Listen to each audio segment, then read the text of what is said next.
સુરતના વ્યસ્ત ગણાતા સહારા દરવાજ વિસ્તારમાં બ્રિજની કામગીરી દરમિયાન પાણીની મુખ્ય લાઇનમાં ભંગાણ થયું હતું,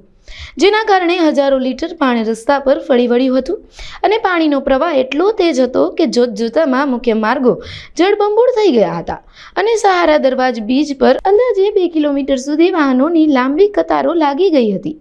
પાણીના નિકાલ માટે પાલિકા દ્વારા તાત્કાલિક 5 જેટલા પંપ મૂકવામાં આવ્યા હતા અને હજારો લીટર પાણીનો વેડફાટ થતાં સ્થાનિકોમાં રોષ જોવા મળ્યો હતો।